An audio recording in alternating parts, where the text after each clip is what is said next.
They pushed Thobeka out like she was nothing, barefoot, trembling and heavily pregnant under the harsh Johannesburg sun.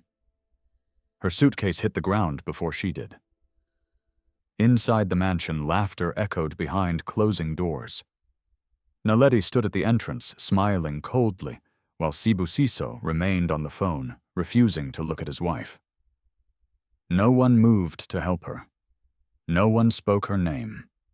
Then the sky roared. A massive jet descended nearby, shaking the air itself.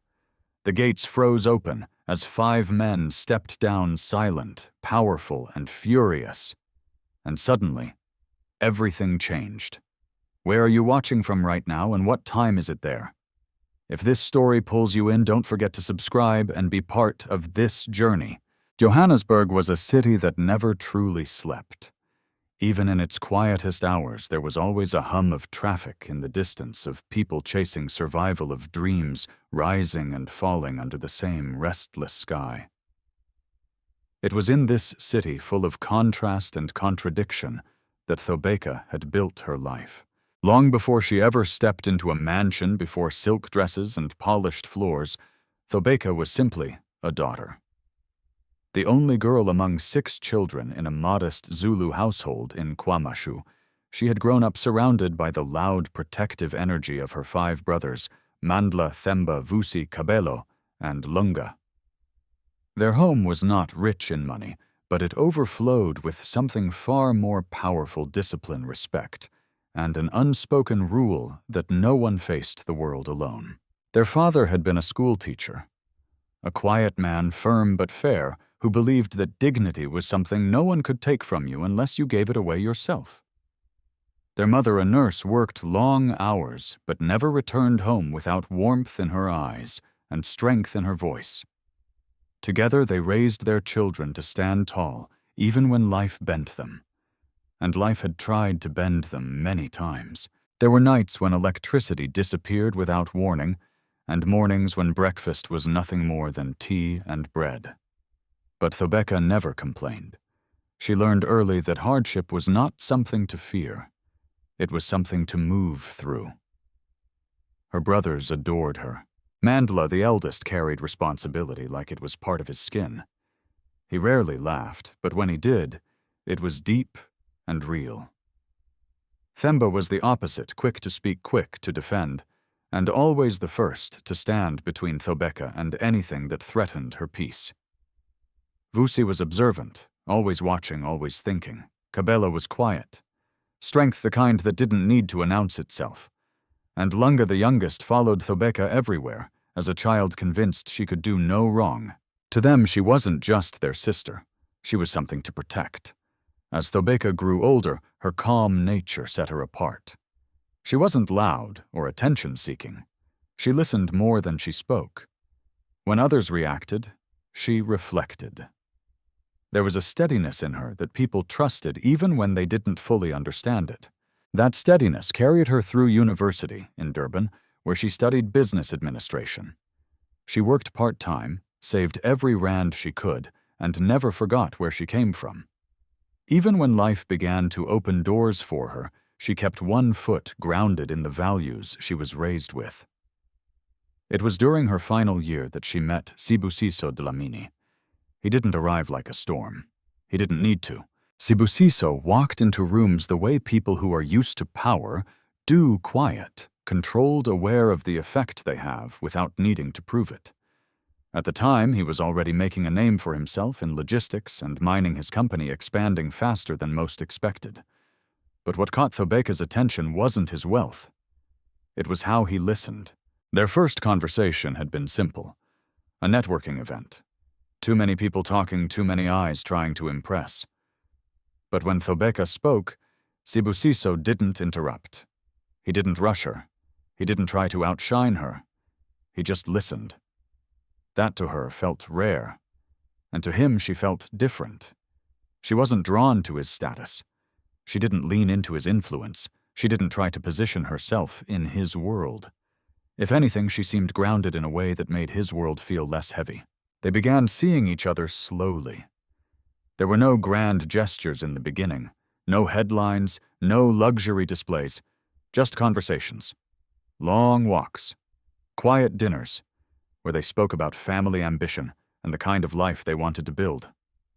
For the first time in years, Sibusiso felt seen not as a businessman, not as a rising billionaire, but as a man. And Thobeka believed she had found someone who respected her. When he proposed, it wasn't in front of cameras or crowds.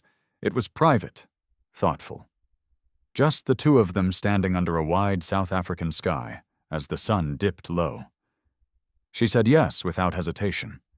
Her brothers were cautious at first. Mandla asked questions. Themba watched closely. Vusi did his quiet research. Kabelo remained reserved. Lunga, though older now, still looked at Sibusiso like he was trying to decide if he deserved her. But over time, Sibusiso earned their acceptance. He was respectful. He showed up. He made promises, and for a while, he kept them.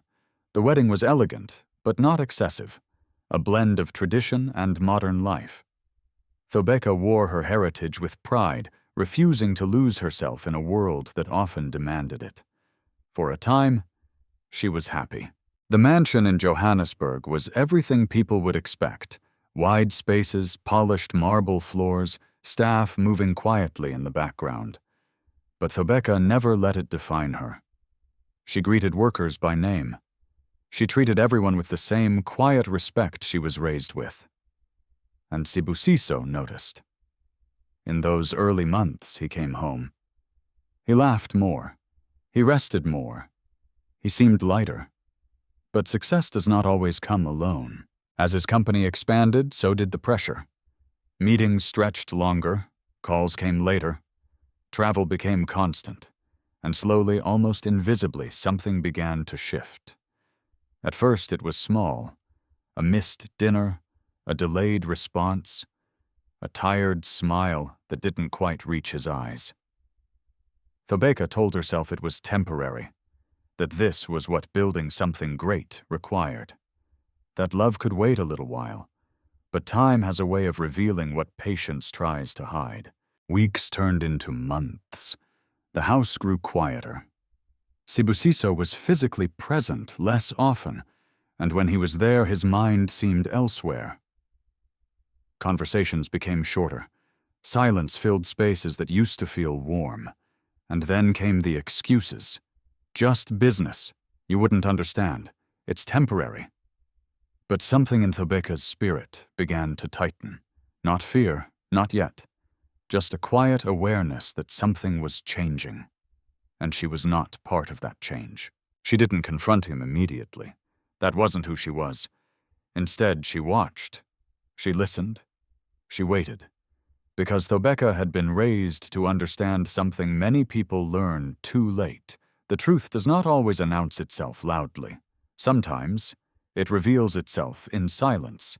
And in that silence, something had already begun to break. At first, the change in Sibusiso did not arrive like a storm.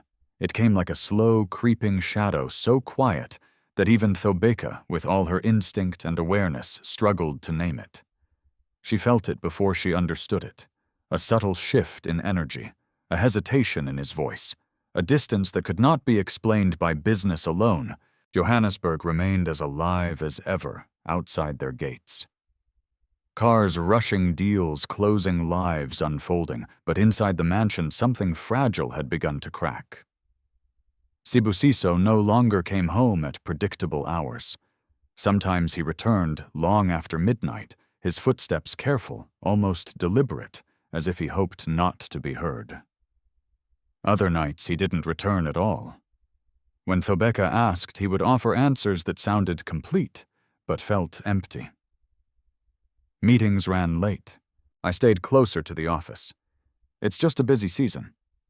His tone was never harsh, never defensive enough to provoke an argument. But there was something missing, something that used to be there without effort. Presence. He would sit across from her at dinner, scrolling through his phone between bites. He would nod when she spoke, but his eyes would drift, pulled by something unseen. Conversations that once stretched into hours now struggled to last minutes. Thobeka adjusted herself in quiet ways. She changed the meals she prepared, hoping something familiar would bring him back. She waited longer before eating, telling herself that shared time still mattered. She softened her voice when she spoke, as if gentleness could bridge a distance she could not yet understand. But distance does not respond to effort when its roots lie elsewhere. It was one afternoon that the first crack became visible. Thobeka had come downstairs earlier than usual, intending to speak with the house manager about a delivery. As she entered the main hall, she heard laughter. Not the polite kind, not the distant kind. Real laughter, easy, unguarded, familiar. She paused. It had been a long time since she had heard that sound from Sibusiso. Her steps slowed as she approached the sitting area, and then she saw them. Sibusiso stood near the window, relaxed in a way she had not seen in months. Beside him was a woman, tall, elegant, dressed in a way that suggested both confidence and intention. Naledi Kumalo. Thobeka had heard the name before, though only in passing. A business associate. Someone involved in branding and corporate expansion. Someone Sibusiso had mentioned once or twice without detail. But what Thobeka saw in that moment was not business. Naledi stood too close, not in a way that it would be easily challenged, not in a way that would cause immediate outrage, but close enough to suggest familiarity, close enough to suggest comfort. And Sibusiso did not step away. Their conversation paused when they noticed Thobeka. For a brief second, so brief that anyone less attentive might have missed it, Sibusiso's expression shifted. Not guilt, not exactly, but awareness. Naledi, however, did not hesitate. She turned toward Thobeka with a smooth, controlled smile. "You must be Thobeka," she said, her voice warm but measured. "I've heard so much about you." Thobeka held her gaze. There was nothing openly disrespectful in Naledi's tone. Nothing that could be called inappropriate. And yet, something beneath it felt carefully constructed. "I hope only good things," Thobeka replied softly. Naledi's smile widened just slightly. "Of course," she said. Sibusiso cleared his throat, stepping slightly forward, not enough to create distance, but enough to shift the dynamic. "We were just discussing a project," he added quickly. "Naledi is helping restructure part of the company's public image." Thobeka nodded. "I see." And she did see. Not everything, not yet, but enough. She didn't question him in that moment, didn't challenge the situation. Instead, she greeted Naledi politely, exchanged a few formal words, and excused herself. From the outside, it looked like grace. Inside, something had begun to settle into place. That evening, the house felt different. Naledi's presence lingered long after she left, not physically, but in the air itself. In the way the staff moved more carefully. In the way Sibusiso avoided eye contact for longer than usual. Thobeka watched him from across the room. There had been a time when she would have asked immediately, when she would have trusted that honesty still lived between them. But now, she wasn't sure what answer she would receive, or if it would be the truth. Days passed, and Naledi's name began appearing more frequently. At first, it was casual. "She'll handle that meeting. I've asked Naledi to review the proposal. Naledi thinks we should adjust strategy." Each mention was wrapped in business language. Logical, reasonable, difficult to challenge without sounding insecure. But patterns do not lie. Naledi was no longer an occasional presence. She was becoming constant. Soon her visits to the mansion became more frequent, always with a reason, always with purpose, always during hours that stretched beyond professional necessity. The staff noticed. They always did. Households like that ran on quiet observation, on glances exchanged in hallways, on whispers never meant to reach the owner's ears. But Thobeka did not need whispers. She had her own eyes, and what she saw was enough to trouble even her steady heart. Naledi moved through the house with growing ease. She greeted staff by name. She gave instructions with a tone that hovered just below authority. She stayed longer each time she visited, and Sibusiso allowed it. That was the part that cut the deepest. Not just Naledi's presence, but his permission. One evening, Thobeka stood by the upstairs balcony watching the city lights stretch endlessly into the distance. The air was cool, carrying the distant sounds of traffic and life beyond the gates. She heard footsteps behind her. Sibusiso.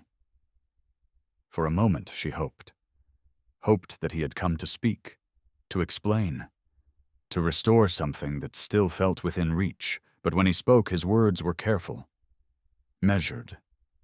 Thobeka, you've been quiet. She turned to face him. I've been listening. He frowned slightly.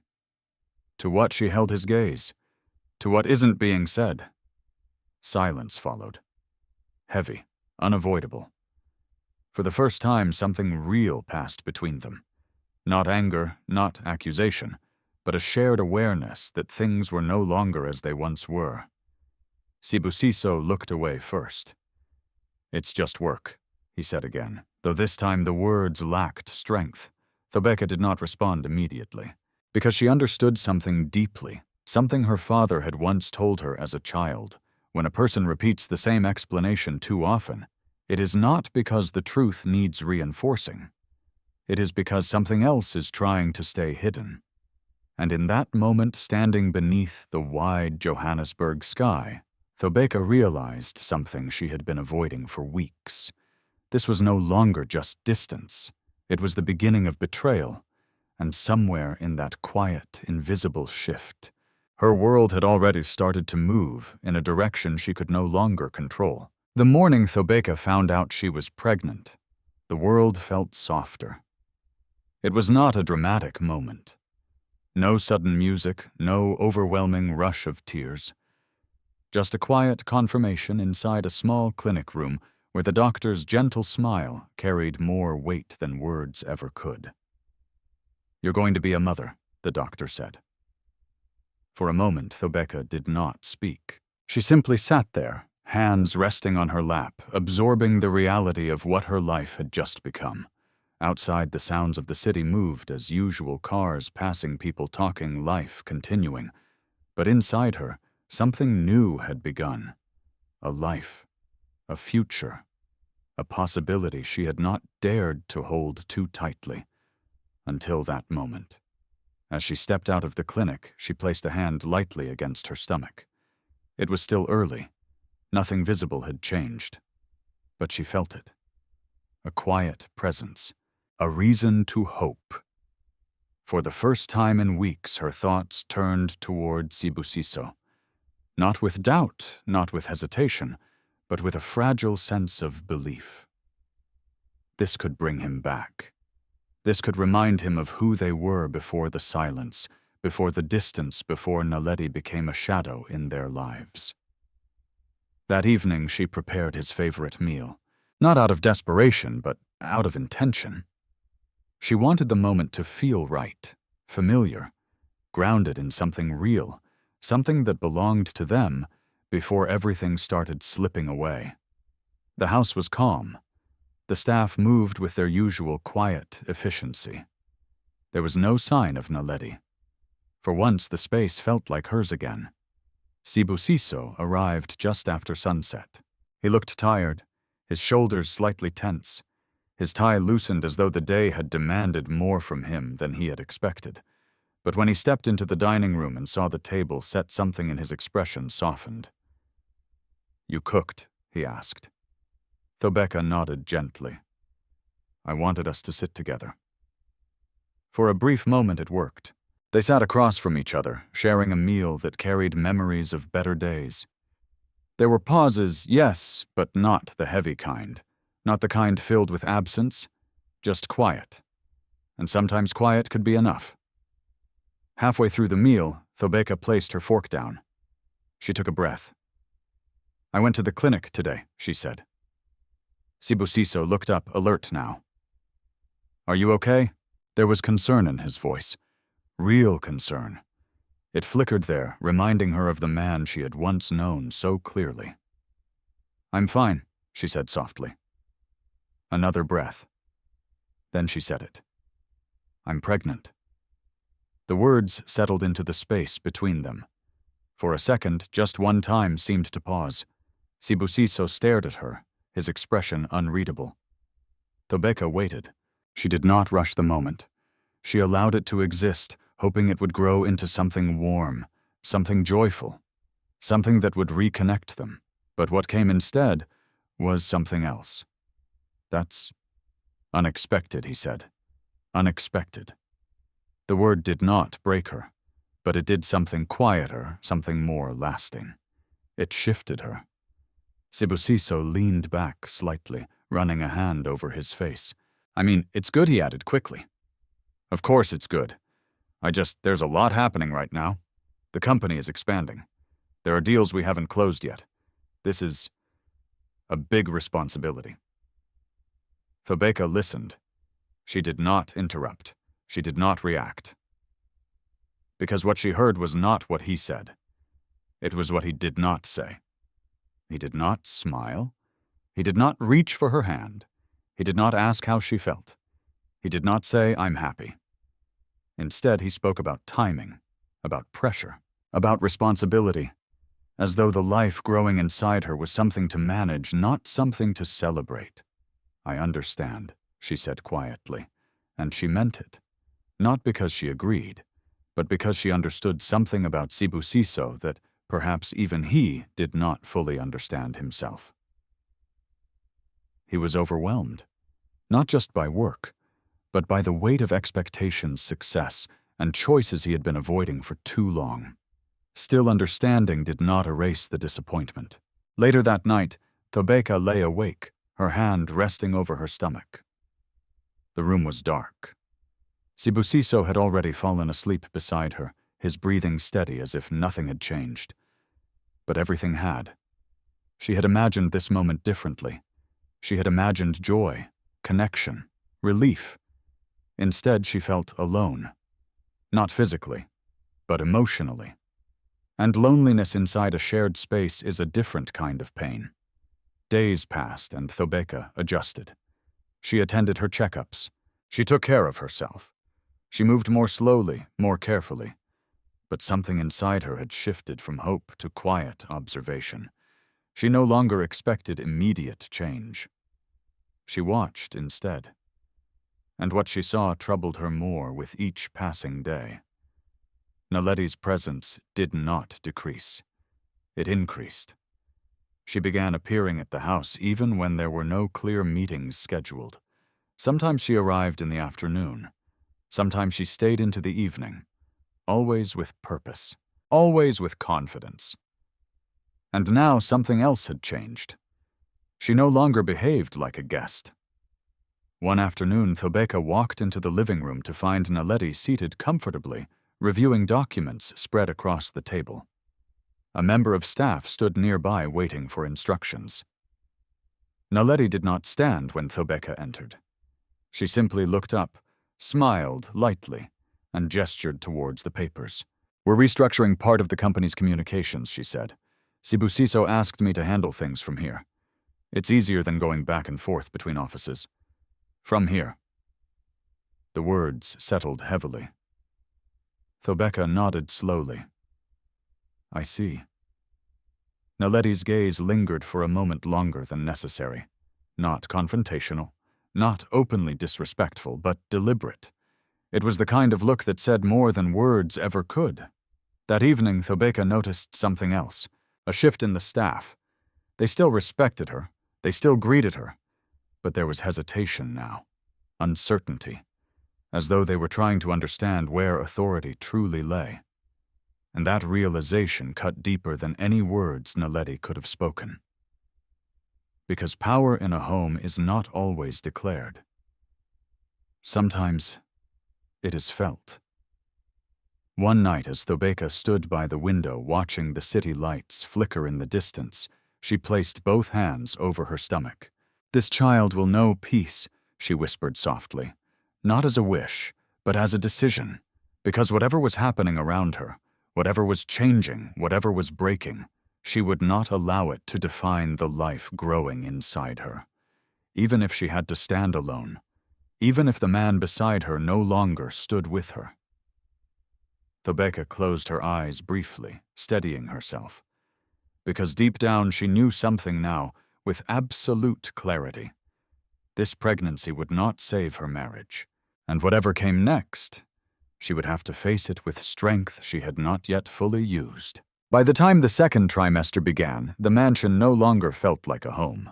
It still looked the same: immaculate floors, carefully arranged furniture staff, moving with precision, but something invisible had shifted so deeply that even silence carried tension.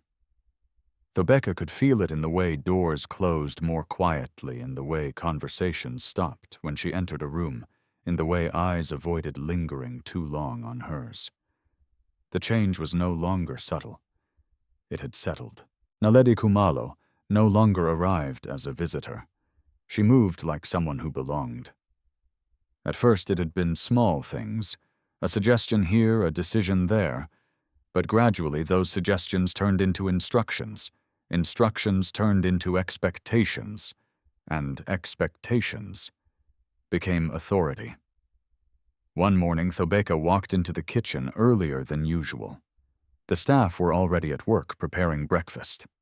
The smell of fresh tea and toasted bread filled the space, a familiar comfort. But something was off. The head housekeeper, Zanelli, stood slightly stiff, her posture more formal than usual. Two younger staff members exchanged quick glances before lowering their eyes. "What's wrong?" Thobeka asked gently. Zanelli hesitated. "Nothing, ma'am," she replied. The answer came too quickly, too rehearsed. Thobeka stepped closer.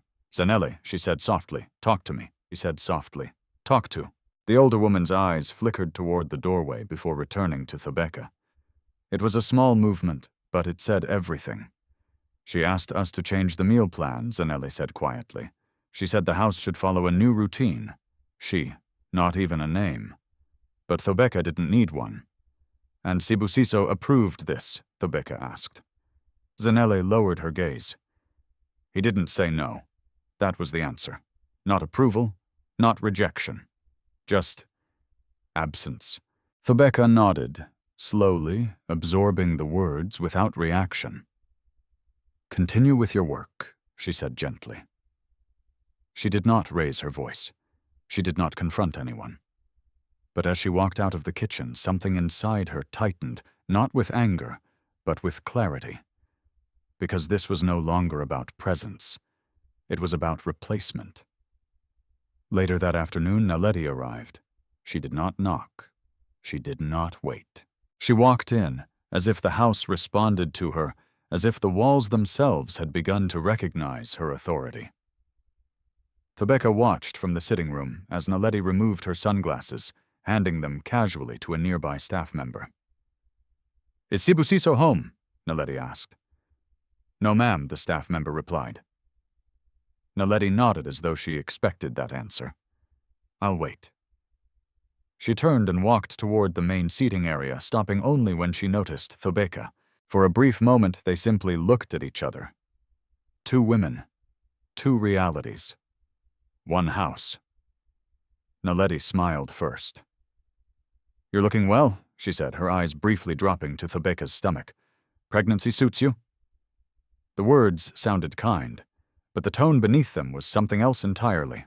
Measured, evaluating. Thobeka held her gaze. "Thank you." Naledi sat down without being invited. "Things have been moving quickly," she continued, glancing around the room as if assessing it. "Sibusiso has a lot on his plate. I've been helping to keep things organized. Thobeka folded her hands calmly. "I've noticed." Naledi leaned back slightly, her posture relaxed, confident. "I'm glad," she said. "It's important for a household like this to function smoothly, especially now. Now!" The word lingered. Thobeka did not respond immediately. She understood the language Naledi was using. It was not direct, not confrontational, but it was intentional. "You're very involved," Thobeka said finally. Naledi's smile did not fade. I have to be. Silence followed. Not empty, not uncertain, but heavy with meaning neither of them needed to explain. When Sibusiso returned that evening, Thobeka did not greet him at the door, as she once would have. She remained seated, her posture composed, her expression calm. Naledi was still there, waiting. Sibusiso paused when he saw them both. For a second, something crossed his face, surprise, perhaps, or discomfort, but it disappeared almost instantly. Naledi, he said, stepping forward. I didn't expect you to still be here. We had things to finish, Naledi replied smoothly. He nodded. Of course he did. He always did. Thobeka watched the exchange quietly, not because she had nothing to say, but because she was beginning to understand that words in this situation would not create truth. Only actions would. That night, as they prepared for bed, Thobeka finally spoke. She's taking over this house. Sibusiso sighed, already tired. That's not what's happening. She's giving instructions to staff. Thobeka continued, her voice steady. She's making decisions without consulting me, and you're allowing it. It's temporary, he said quickly. We're restructuring things, it's just for efficiency. Thobeka turned to face him fully. This is not about efficiency. Sibusiso's jaw tightened slightly. You're overthinking it. There it was. Dismissal. Not loud, not aggressive, but final. Thobeka held his gaze for a moment longer, searching for something understanding, perhaps, or honesty. But what she found instead was avoidance, and that told her everything she needed to know. I'm not overthinking, she said quietly. I'm observing. Sibusiso looked away, and once again silence took the place of truth. In the days that followed, Naledi's presence became even more pronounced. She began attending small gatherings hosted at the mansion. She spoke to guests with confidence. She stood beside Sibusiso, not behind him, not at a distance, but beside him, as if she had always belonged there. And people noticed. They always did. Some said nothing. Some pretended not to see. But a few began to treat Naledi differently, with recognition, with subtle acknowledgement. And that was when the shift became undeniable. Because power is not only claimed, it is also granted. One evening, during a small dinner gathering, Thobeka watched as a guest turned to Naledi and asked a question about the household. Not about business, not about strategy, about the house. And Naledi answered, confidently, without hesitation, as though the question had been meant for her all along. Thobeka felt something settle inside her. Not anger, not jealousy, but truth. A quiet, irreversible understanding. This was no longer a situation that could be fixed with patience, or silence, or hope, because what was happening around her was not accidental. It was being built, step by step, decision by decision, silence by silence. And at the center of it all was a man who refused to choose. That night, as Thobeka stood alone in the dimly lit hallway, she placed her hand over her stomach once more. Her breathing was steady, her posture calm. But her thoughts had changed. Because for the first time since everything began, she stopped asking herself how to save her marriage, and started asking something else. How much longer she was willing to remain in a place that no longer recognized her. By the time the 3rd month of her pregnancy settled into her body, Thobeka began to understand something she had never fully faced before. Pain could exist quietly, not as a loud breaking force, but as a steady pressure that slowly reshaped everything from the inside out. Her body felt heavier now, not just with the growing life she carried, but with exhaustion that sleep no longer seemed to fix. Mornings came with waves of nausea that lingered longer than they should. Some days, even walking from one room to another required more effort than she allowed anyone to see. But she did not complain. She had been raised to endure, And endurance to her was not weakness. It was discipline. Still, the house around her continued to change in ways that made even simple things feel unfamiliar. The clinic appointments were the first sign that something was truly wrong. Sibusiso had promised to attend the first one. He had even placed it in his calendar himself, assuring her that he would make time. That morning, Thobeka dressed carefully, choosing something simple and comfortable. She waited in the sitting room, her hands folded over her stomach, her eyes occasionally glancing toward the door. Minutes passed. Then an hour. Her phone remained silent. Eventually she called him. It rang. Once, twice, then voicemail. She did not call again. Instead, she stood up slowly, adjusted her bag, and walked out of the house alone. The driver, Sifo, met her at the car. "Should I wait for sir?" he asked cautiously. Thobeka shook her head gently. "No," she said. "We'll go." The drive to the clinic was quiet. Johannesburg moved around them in its usual rhythm, cars weaving through traffic, pedestrians crossing streets, life continuing without pause. Inside the car, Thobeka stared out the window, her reflection faintly visible in the glass. She looked calm. She always did, but calmness can hide many things. At the clinic, the nurse greeted her warmly. "Is your husband joining you?" she asked with a polite smile. Thobeka returned the smile. "He's busy," she said simply. The nurse nodded, accustomed to such answers. Inside the examination room, the doctor spoke gently, explaining everything with care. The baby was healthy, strong heartbeat, good development. Everything was as it should be. Except it wasn't. Because health is not only physical, and no machine could measure the weight Thobeka carried in her chest. When she returned home, the house felt even quieter than before. Not peaceful, just empty. Sibusiso arrived later that evening. "I got caught up in something important," he said quickly, as though offering the explanation before she could ask. Thobeka looked at him. "I went alone." A pause. "I'm sorry," he replied, though the words lacked depth. And once again that familiar pattern repeated, an apology without change. Days passed, and the missed appointment became one moment among many. Naletti's presence did not slow down. It expanded. She now arrived earlier sometimes, before Thobeka had even come downstairs. She held meetings in the study. She gave instructions in the kitchen. She spoke with staff in tones that suggested familiarity, authority, even ownership. And the staff responded. Not because they wanted to, but because they had to. One afternoon, Thobeka overheard something that confirmed what she had already begun to suspect. She was walking down the corridor when she heard Naledi speaking in a low voice to Zanele. "We need to adjust the guest list for Saturday," Naledi said. "Some people should not be invited." Zanele hesitated. "Should I confirm with Madam?" she asked carefully. Naledi's voice did not rise, but it hardened. "You can confirm with me."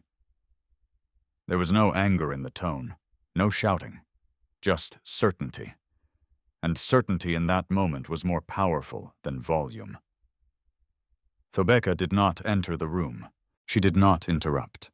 She simply turned and walked away. Because she understood something now that required no further proof, Naledi was not stepping into the house. She was taking it.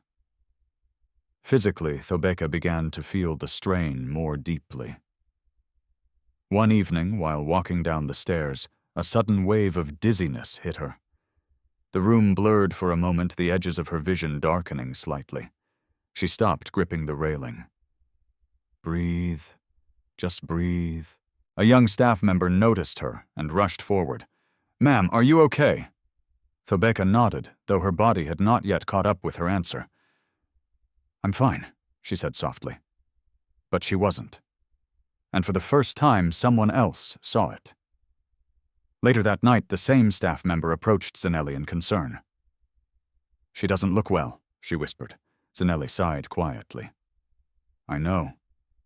"Should we call someone?" Zanelli paused. And that pause carried fear. "We'll monitor her," she said carefully, because in a house where power had shifted, even concern had to move cautiously. Thobeka began to eat less, not intentionally, but because the tension in the house made even hunger feel distant. Meals became smaller, energy faded faster, sleep came in fragments, and still, she said nothing to her family, her brothers, the men who would have come immediately, the men who would have stood at that gate without hesitation. She did not call them, because to Thobeka calling them meant something final. It meant admitting that her marriage had broken beyond repair. It meant bringing conflict into a space she had once hoped to protect. And somewhere inside her, a small part still held on.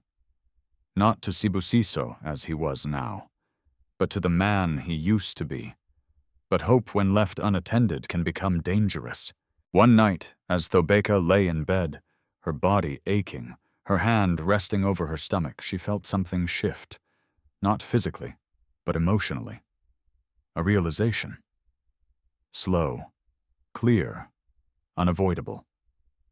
This situation was no longer just painful. It was unsafe. Not because of violence, not because of anything visible, but because neglect can harm just as deeply. And she was no longer alone in her body. She closed her eyes, her breathing steady despite the weight of her thoughts. For months she had been patient, understanding, quiet. But now something inside her began to change, not into anger, not into fear, but into awareness. And awareness brings decisions. She did not know what she would do yet. She did not know how things would unfold. But for the first time, she allowed herself to admit something she had been avoiding. If nothing changed, she would have to. The day Naledi stopped pretending was the day the house finally revealed what it had become. It did not begin with shouting. It did not begin with anger. It began with arrangement, a quiet, calculated rearrangement of space, of presence, of power. Thobeka noticed it the moment she walked downstairs that morning. The living room had been reset, furniture slightly moved, fresh flowers placed where she had not instructed them to be, a new seating arrangement, one that centered the main couch differently, facing the entrance instead of the garden view. It was subtle, but it was intentional, and it was not her doing. Zanelli stood nearby, overseeing a final adjustment. When she saw Thobeka, she immediately straightened. "Good morning, ma'am," she said, her voice respectful, but slightly strained. Thobeka nodded. "Who changed the layout?" Zanelli hesitated. "She asked for it," she replied quietly. "Of course." Thobeka did not respond immediately. She simply took in the room, the shift, the quiet message embedded in the change. "This house is no longer yours." Before she could say anything else, footsteps echoed from the hallway.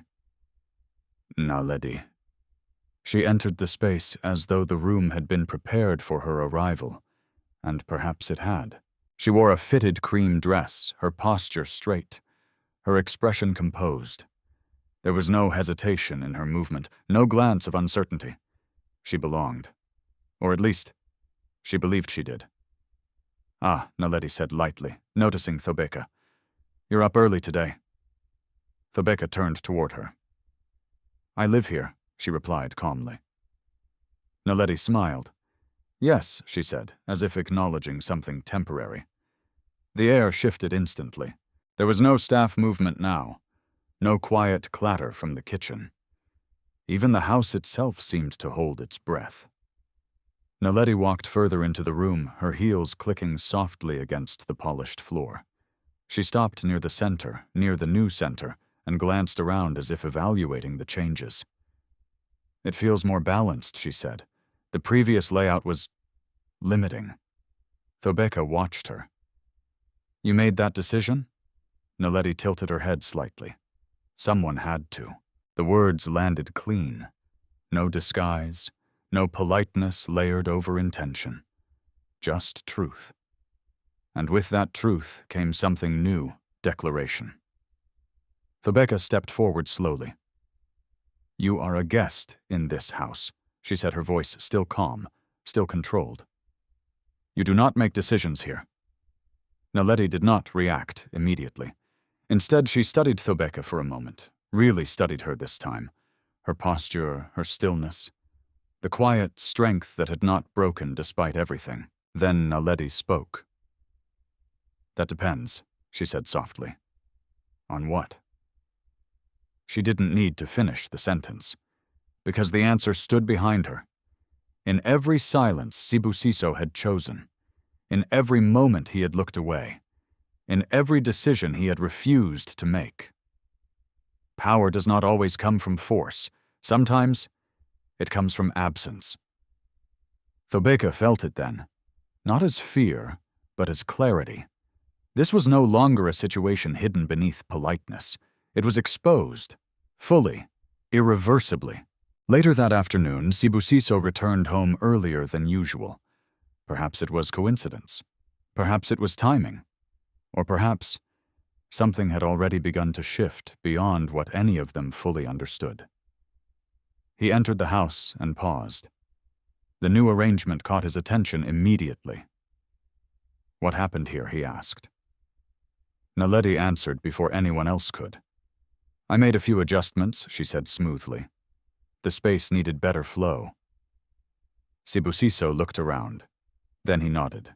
Not agreement, not approval, just acceptance. And that was enough.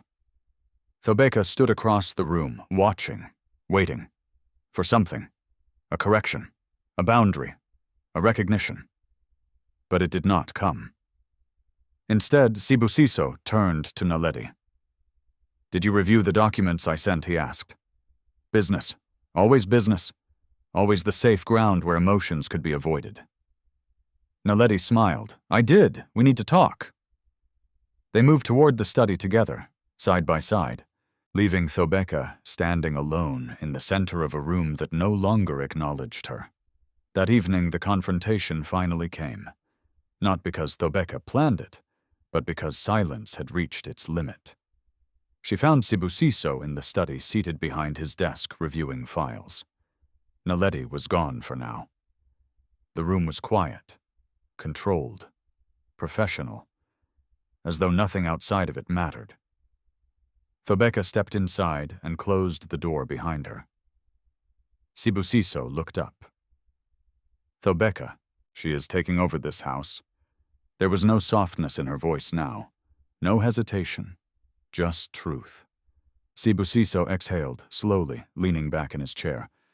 We've talked about this. No, she replied firmly. You've avoided this. Silence. Then, it's temporary, he said again. The same words, the same shield. Thobeka stepped closer.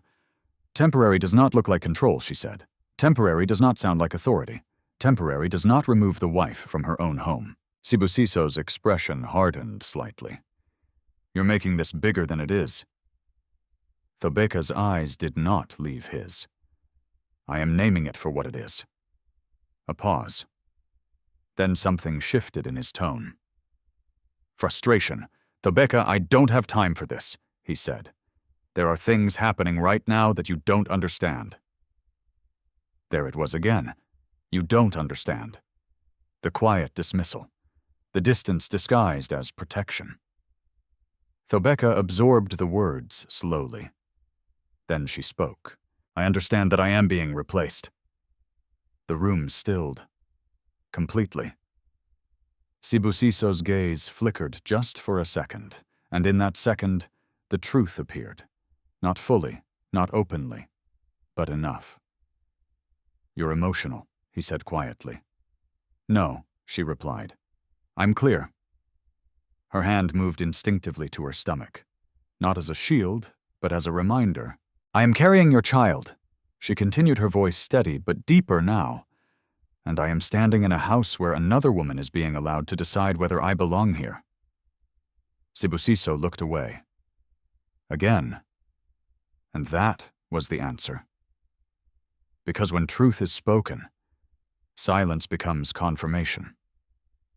Thobeka nodded slowly, not in agreement, but in acceptance, not of the situation, but of the reality of who he had become. "I won't beg to stay," she said softly. Sibusiso said nothing. She turned and walked towards the door. But before she reached it, she stopped, just for a moment. Without turning back, she added, "But you need to understand something." Her voice did not rise. It did not break. It held, firm, unshaken. "If I am pushed out of this house, it will not be quiet." Then she opened the door and left. Behind her, Sibusiso remained seated, still, silent. Because somewhere deep inside him, he knew. Something had just shifted. Not in the house, not in Naledi, but in Thobeka. And when a woman like her stops holding things together, everything that depended on her silence begins to fall apart. The morning it happened, the sky over Johannesburg was painfully clear. No clouds, no warning. Just a sharp, unforgiving brightness that made everything feel exposed. Inside the mansion, the air carried a strange stillness, too organized, too prepared. Staff moved quickly, but quietly, avoiding eye contact more than usual. Doors opened and closed with careful precision, as if everyone already knew something Thobeka had not yet been told. She felt it before she saw it. A shift, a final one. Thobeka had woken up early, her body aching in that familiar, dull way that had become part of her daily life. The baby pressed gently against her ribs, now a constant reminder that time was moving forward, whether she was ready or not. She dressed slowly, choosing a simple, loose dress that gave her room to breathe. Her movements were careful, deliberate, not out of fear, but out of awareness of her body's limits. When she stepped into the hallway, the silence met her immediately. Not the usual quiet, a different kind, intentional. Downstairs voices murmured faintly. Not many. Just enough to suggest something was happening. Thobeka followed the sound, each step grounded, each breath steady. When she entered the main living area, she saw them. Naledi stood near the center of the room, exactly where she had positioned herself days before, when the furniture was rearranged. 2 security guards stood near the entrance. Zanelli was present, her face tight, her hands clasped together in visible tension. And then there was the suitcase. Thobeka's suitcase. Placed near the door. Neatly packed, ready. For a moment, no one spoke. The silence stretched. Then Naledi turned. "There you are," she said, her tone calm, almost relieved. "We didn't want to disturb you too early." Thobeka's eyes moved from the suitcase to the guards, then back to Naledi. "What is this?" Naledi did not rush her answer. "It's time," she said simply. "Time." The word echoed with quiet finality. For what Thobeka asked, though part of her already understood. Naledi stepped forward slightly, her posture straight, her voice controlled. "For you to leave." The room did not react. No one gasped, no one intervened. Because everyone already knew. Everyone except Thobeka. She stood still. Not frozen. Just still. "My husband is not here," she said. Naledi's expression did not change. He's aware. That was the moment. Not the guards. Not the suitcase. Not even Naledi's words. But that. He's aware. A small fracture inside Thobeka finally broke. Not loudly, not visibly, but completely. Still her voice remained steady. And he agreed to this. Naledi held her gaze. He didn't stop it, which in this house meant everything. The baby shifted inside her. A small, undeniable movement that pulled Thobeka back into herself. She placed a hand over her stomach, instinctively grounding her breath. "I am not leaving like this," she said. Naledi's tone hardened just slightly. "You don't have a choice." The guards shifted their weight subtly, not aggressive, but ready. Zanelli stepped forward. "Ma'am," she said softly, her voice filled with something close to apology. Thobeka turned to her, and in that moment she understood something deeply painful. Even kindness had limits in a place ruled by power. "It's okay," Thobeka said gently, because anger towards Zanele would change nothing. Naledi glanced at the guards. "Please assist her." The words were polite. The meaning was not. One of the guards stepped forward. "Ma'am," he said carefully, "we don't want any trouble." Thobeka looked at him, then at Naledi, then at the door. For a moment, she considered resisting, not physically, but with words, with defiance, with everything she still held inside her. But then she thought of the child, of the life she carried, and something inside her shifted not into surrender, but into protection. She would not fight like this. Not here. Not now. She stepped forward on her own. "I can walk," she said quietly. The guards stopped. Naledi said nothing, because control had already been established. Thobeka moved toward the suitcase. She bent slowly, carefully, her body protesting slightly as she reached for the handle. The weight felt heavier than it should have, not because of what was inside, but because of what it represented. A life packed into something portable, disposable, replaceable. She straightened, turned, and began walking toward the door. Each step echoed softly against the floor. No one followed. No one stopped her, because the moment had already been decided. As she reached the entrance, she paused, just for a second. Her eyes moved across the space one last time, the walls, the furniture, the silence. This place had once held her laughter, her hope, her belief. Now, it held nothing. She stepped outside. The sunlight hit her immediately, bright, harsh, unforgiving. The gate stood open, too wide, too final. Behind her the door closed, not slammed, just closed. And that quiet sound carried more weight than anything else that had happened. Thobeka walked forward, down the driveway, out into a world that suddenly felt both too large and too empty. She made it halfway to the gate before the dizziness hit, sharp, sudden. Her vision blurred at the edges. The suitcase slipped slightly from her grip. She stopped, steadying herself. Breathe, just breathe. But her body was tired, too tired. And the strain she had been carrying quietly for months finally demanded attention. Her knees weakened. The ground felt closer than it should have. And then she fell. Not dramatically, not loudly, just collapsed. The suitcase tipped over beside her. Dust rose slightly around her hands. For a moment, everything went still. Inside the house, no one came out. No one rushed forward. No one called her name. Because inside those walls, she no longer existed. Thobeka lay there, her breath shallow, one hand instinctively pressed against her stomach. "I'm here," she whispered softly. Not to anyone else, to the child. A car passed in the distance. Another slowed slightly, then continued. Life moved on, because the world does not stop for quiet suffering. Minutes passed, or maybe seconds. Time blurred. Then a distant sound, low, deep, unfamiliar. It grew louder, closer. The air itself seemed to shift. People on the street began to look up. Shadows moved across the ground, and then the sky roared. A massive jet descended in the distance, its engines cutting through the silence like a force that refused to be ignored. The ground trembled faintly beneath her. Dust lifted.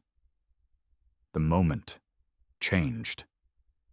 Thobeka did not move. She barely had the strength to. But something in the air had shifted. Something undeniable. Because sometimes, when injustice reaches its peak, something powerful arrives to answer it. And this time, it was not coming quietly. The sound of the jet did not fade. It deepened. What had begun as a distant roar grew into something that seemed to press against the air itself, forcing the world to pay attention. People along the street slowed. Some stopped entirely, shading their eyes as they looked upward, trying to understand what could command such presence. But Thobeka barely registered any of it. Her body lay still against the hard ground just beyond the gate. The sunlight was sharp against her skin, and the heat beneath her palms felt real, grounding but distant at the same time. Her breathing was shallow, uneven, her strength stretched thin by months of quiet endurance. Still, she did not lose consciousness. Not completely. She held on to something. Not the house behind her, not the humiliation, but the life within her.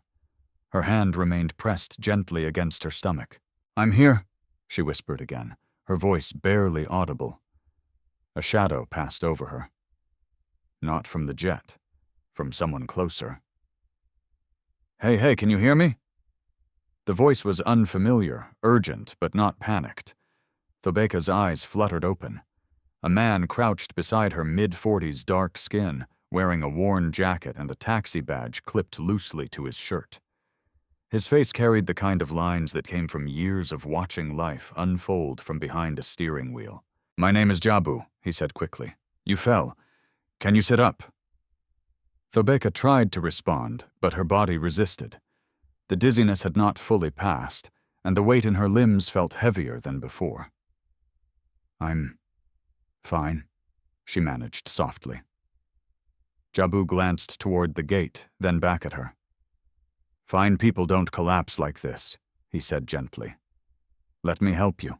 Carefully, with a steadiness that came from instinct rather than training, he supported her as she shifted slightly, lifting her upper body enough to sit. The world tilted for a moment, then steadied. Her suitcase lay a few feet away, half open, now a corner of folded clothing visible where it had come loose. Jabu noticed it. Then he noticed the gate behind her, the mansion, the guards, everything. His expression changed, not into judgment, not into curiosity, but into understanding. He had seen this before, not exactly like this, but enough to recognize the shape of it. "You shouldn't stay out here," he said quietly. "There's a clinic just a few minutes from here. Let me take you." Thobeka hesitated. Her instinct, deep ingrained, told her not to accept too quickly, to remain composed, to maintain control. But her body had reached its limit. "I don't have," she began. Jabu shook his head. "It's not about money," he said firmly. "It's about getting you safe." For a moment, Thobeka simply looked at him, a stranger. No connection, no obligation, and yet he stayed. She nodded slowly. "Okay." He stood, moved quickly to retrieve her suitcase, and then returned to help her up. She leaned on him lightly, not out of weakness, but because balance required it. Each step toward the taxi felt deliberate, measured, real. Behind them, the mansion gates remained open. But no one called her back. No one stepped forward. And that silence confirmed everything. Inside the car, the air felt cooler, contained. Jabu adjusted the rearview mirror briefly before starting the engine. "Seatbelt," he said gently. Thobeka complied, her movements slow but steady. As the car pulled away, she did not look back. Not because she couldn't, but because she chose not to. The city moved around them again. Cars passed, people walked. Life continued as if nothing had happened, because for most people, nothing had. At the clinic, the nurse on duty immediately noticed Thobeka's condition. "Bring her in," she said quickly, her tone shifting into professional urgency. Jabu stayed close, but gave space as the staff guided Thobeka into an examination room. The same clinic, the same walls, but a completely different moment. The doctor arrived within minutes, checking her vitals, asking questions in calm, steady tones. "Have you been eating regularly? Are you under stress? Have you experienced dizziness?" Before Thobeka answered as best as she could. "Not everything, just enough." Because some things were too heavy to speak immediately. After a few tests, the doctor stepped back. "The baby is stable," she said, "but you are exhausted. Your body is under strain. You need rest, proper nutrition, and support." Support. The word lingered. Thobeka nodded. "I understand. But understanding does not always come with immediate solutions." Outside the room, Jabu waited. He leaned against the wall, arms folded loosely, his expression patient. When Thobeka emerged, he straightened. "You're okay?" he asked. She gave a small nod. "Yes. Thank you." He studied her for a moment. "You have somewhere to go?" he asked carefully. The question was simple. The answer was not. Thobeka paused. For the first time since everything happened, she allowed herself to face that reality fully. The house was no longer hers. There was no prepared alternative, no plan, just absence. "I'll find somewhere," she said quietly. Jabu did not push, but he did not leave either. "I can take you somewhere safe for now," he offered. "A place I know, clean, quiet, no questions." Thobeka looked at him again, at his face, at the sincerity there. And for a moment something inside her softened, not into trust fully, but into acceptance of help. "Just for today," she said. Jabu nodded. "That's enough." The drive took them away from the polished streets and into a quieter part of the city. Not unsafe, just real. Buildings closer together. People more visible. Life less hidden behind gates and walls. The place he brought her to was simple. A small guest house run by an older woman named Mama Dineo. She greeted them at the door, her eyes immediately scanning Thobeka, not with suspicion, but with concern. "She needs rest," Jabu explained. Mama Dineo nodded. "She will have it here? No questions, no conditions, just space." Inside the room, everything was modest but clean. A bed, a chair, a window that let in soft afternoon light. Thobeka sat slowly. Her body finally allowed itself to relax. Just a little. Jabu placed her suitcase near the wall. "I'll check on you later," he said. "If that's okay?" Thobeka looked up at him. "Thank you," she said, not out of politeness, but with weight, because kindness, in moments like this, mattered more than anything else. After he left, the room grew quiet. But this time, the silence was different, not heavy, not suffocating, just still. Thobeka lay back, slowly, her hand resting once again over her stomach. Her eyes closed, her breathing steadied. For the first time in months, there was no pressure, no tension, no presence that made her feel like she did not belong. Just space. And in that space, something began to shift, not outside, but within her, because sometimes everything must be taken away before something stronger can begin.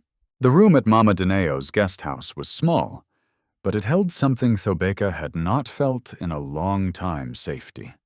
Not the kind that came from security guards and locked gates, not the kind built on wealth and reputation, but something quieter, simpler, real. It was in the way the curtains moved gently with the breeze, in the faint sound of voices from the street below, in the absence of tension pressing against her chest.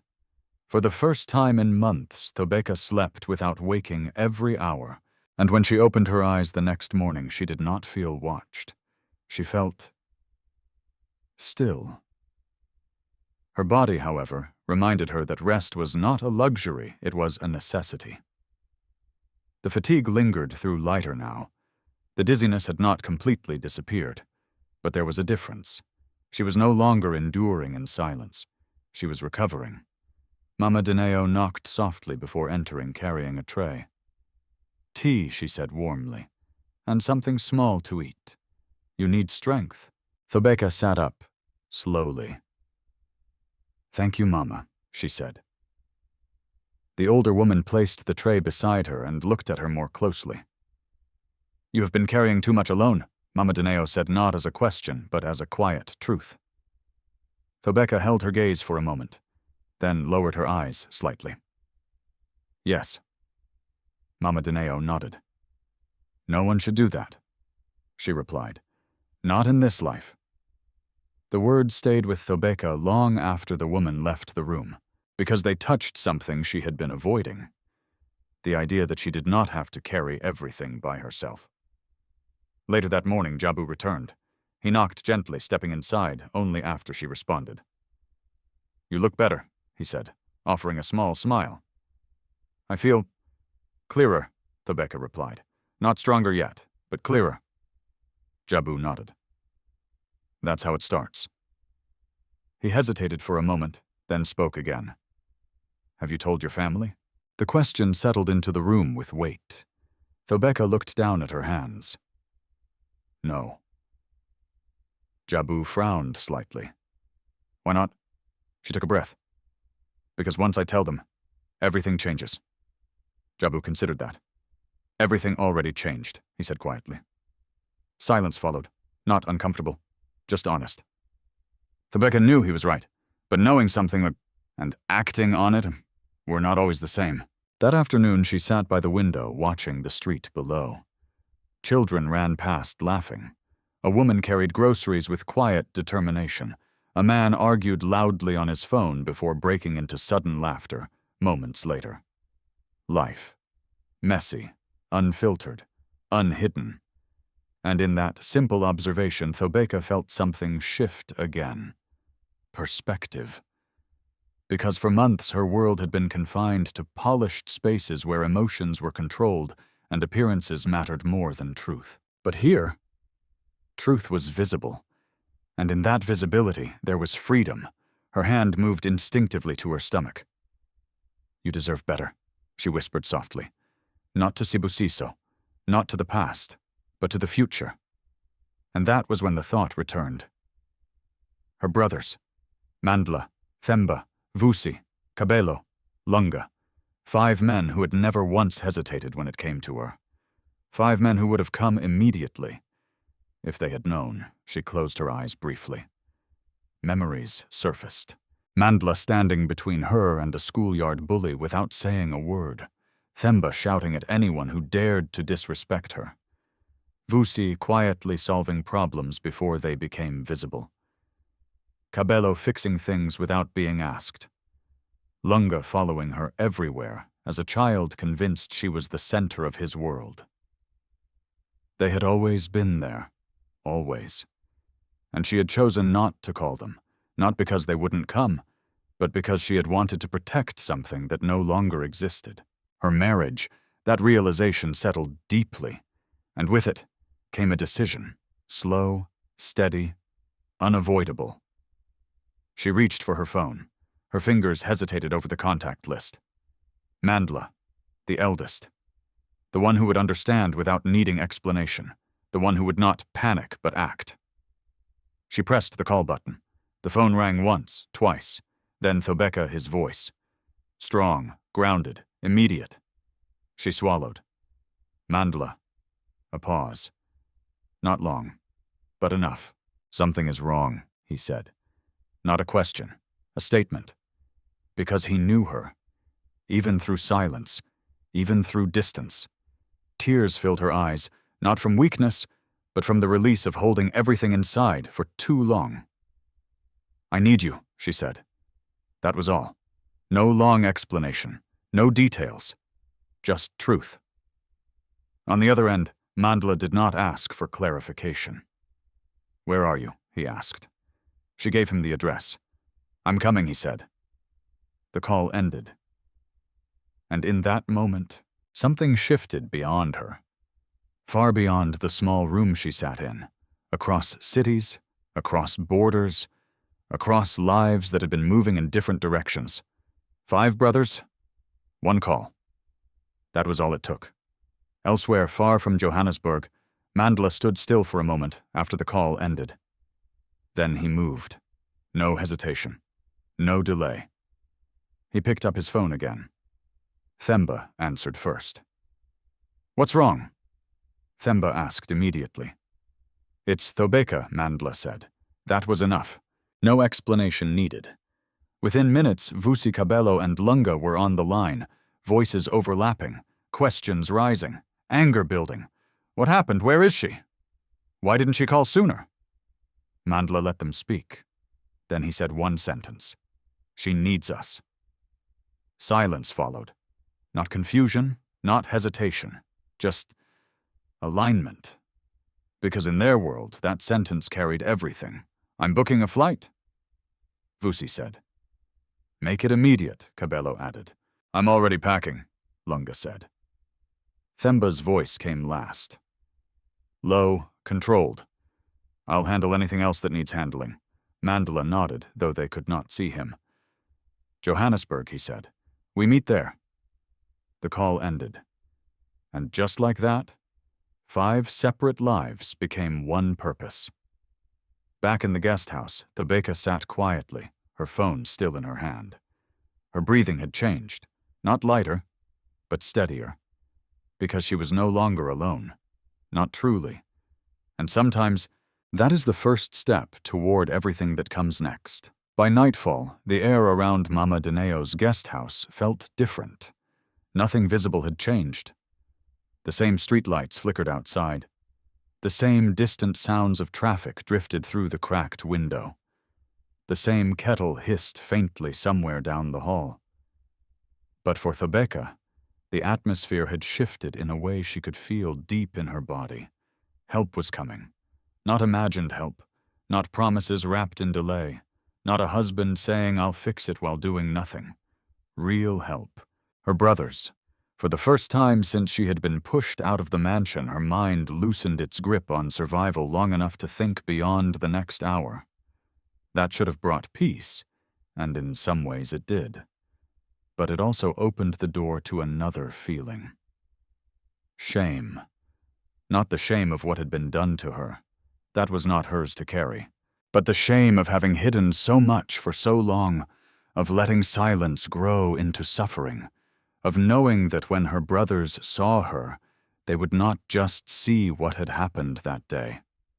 They would see everything she had tried to conceal for months. The exhaustion, the loneliness, the slow breaking of her marriage, the way she had kept choosing patience while others were choosing against her. Mama Dineo seemed to sense her thoughts without needing them explained. She found Thobeka sitting on the edge of the bed, one hand resting on her stomach, the other holding a cooling cup of tea she had forgotten to drink. You are thinking too much, the older woman said gently. Thobeka looked up and gave a small, tired smile. I've been doing that for months. Mama Dineo sat in the chair by the window. And what has it given you? The question was simple. The answer was not. Thobeka lowered her eyes.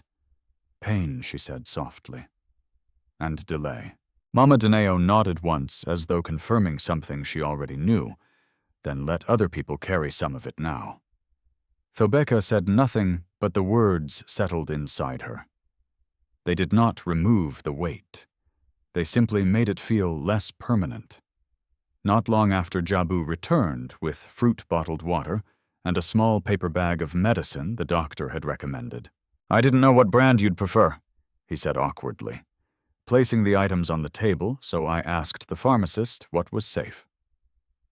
Thobeka looked at him for a moment, her throat tightening unexpectedly. This man had owed her nothing. Yet since finding her on the ground outside a gate where others had stepped over her pain, he had done everything he could to make her feel human again. Thank you, she said. Jabu shrugged lightly, almost embarrassed by her gratitude. You would do the same, he replied. Thobeka almost answered automatically, but she stopped herself. Because the truth was, she didn't know if everyone would. And that was one of the hardest lessons the past months had taught her. Later that evening, Mandla arrived first. He did not call from outside. He did not send a message to announce himself. There was a knock on the door, quiet but firm, and when Mama Dineo opened it, he stood there in a dark travel jacket, broad-shouldered, still carrying the stillness of a man who had crossed distance without allowing panic to waste a single second. When Thobeka saw him, she did not cry immediately. She simply stared. Because for months she had lived inside a world where protection had become uncertain, where promises dissolved under pressure, where words meant less and less each day. And now here was Mandla, solid present, unmistakably real. He crossed the room in 3 steps and stopped in front of her. For a moment, he just looked at her. Not at the room, not at the suitcase near the wall, at her. His eyes moved slowly, taking in everything she had hoped to hide, the tiredness beneath her eyes, the careful way she sat, the fragility beneath her calm. His jaw tightened, but his voice when it came was gentle. My sister. That was all it took. Thobeka stood, and the moment she did, the tears came. Not dramatic sobs, not collapse. Just the quiet, uncontrollable tears of someone who had held too much for too long. Mandla held her carefully, one arm around her shoulders, one hand steady at her back, as if he understood instinctively that she needed both comfort and stability. You should have called sooner, he said softly. I know, she whispered. He did not lecture her, not then, because love knows the difference between truth and timing. Within an hour, the others arrived. Themba came in first, faster than everyone else, emotion written openly across his face. He stopped short when he saw Thobeka, and his anger became visible immediately, not at her, never at her, but at whatever had put that look in her eyes. Who did this? He asked, his voice already tightening. Mandla gave him a warning glance. Not now. But Themba was trembling with restraint. His love had always been the loudest. Vusi came next, composed but sharp-eyed, observing everything in a single sweep: the guest house, the medicine, the packed suitcase, the way Thobeka was leaning slightly to one side when she stood. He did not speak at first. He just took inventory the way he always had when trying to understand the shape of a crisis. Cabello entered quietly behind him. As usual, he said the least, but noticed the most. He set down the overnight bag he had been carrying, and immediately adjusted the chair, moved a table closer, checked the room temperature, looked at the window latch. Practical care, invisible care. His way of saying, you are safe now.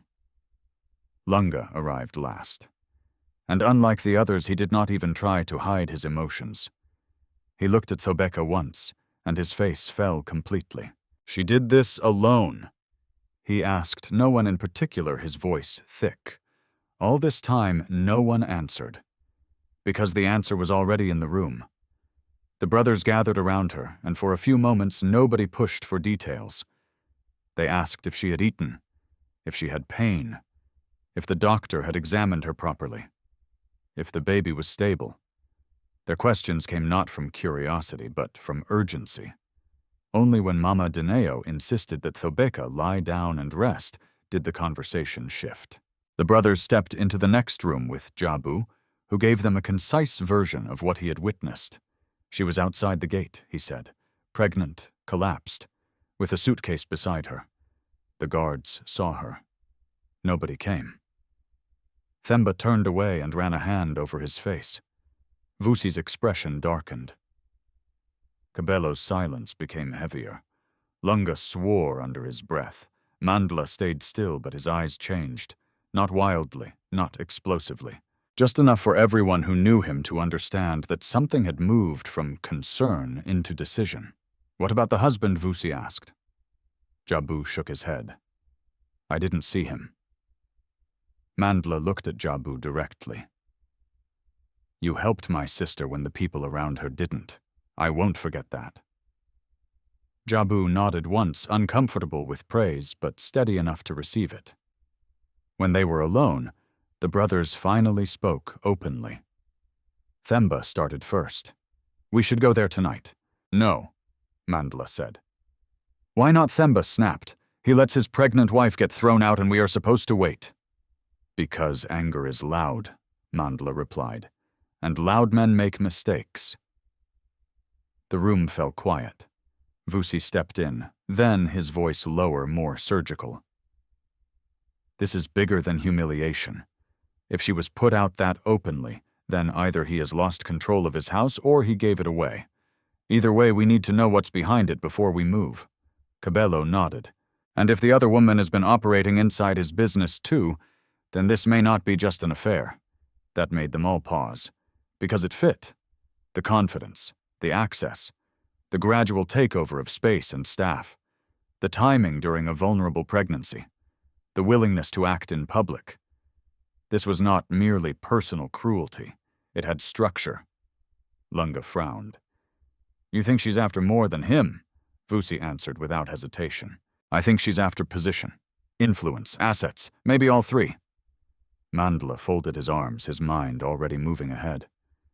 And Sibusiso Themba's laugh was bitter. A fool. No, Mandla said quietly. A weak man. There's a difference. Fools don't always know what they are doing. Weak men do. They just keep surrendering one decision at a time until the damage is too large to deny. That sentence settled over the room. Because it felt true. Sibusiso had not become a monster overnight. He had become something perhaps more common, and in some ways more dangerous. A man who let comfort, ego, and cowardice replace responsibility one silence at a time. Mandla looked toward the room where Thobeka rested. We do this properly, he said. Not just for revenge, for truth, for her, for the child. No one argued after that, because the time for reaction had passed. What came next would be deliberate. The first sign that something massive was happening was not seen in Johannesburg. It was felt. Across the city, people noticed unusual movement in the airspace near OR Tambo International Airport. Flight control staff exchanged confused glances as clearance requests came through channels that required immediate priority handling. Ground crews paused in their routines. Even passengers waiting at terminals began to point upward, sensing the unusual presence long before they understood it. A private jet, large, sleek, unmistakably expensive, was being cleared for landing with urgency that bypassed normal protocol. But this was not what made people stop. It was the fact that it was not alone.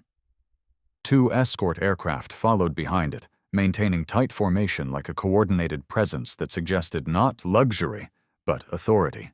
Inside one of the jets, Mandla sat in silence, not nervous, not excited, focused. Across from him, Themba tapped his fingers once against his knee before stopping himself.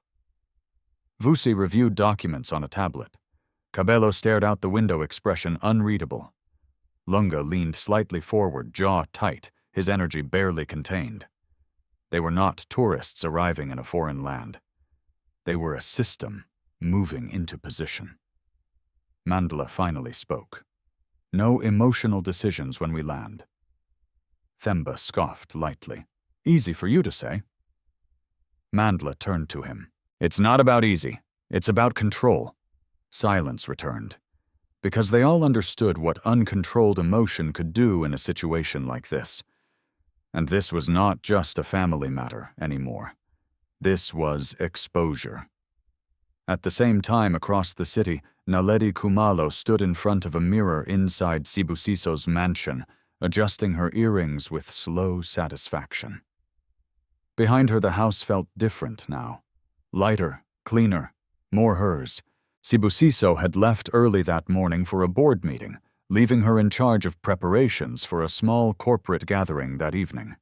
Staff moved around her with careful efficiency, already conditioned to her presence. Zanele entered quietly. Ma'am, she said cautiously, there are guests expected later. Should we adjust seating? Naledi did not turn immediately. No need, she replied.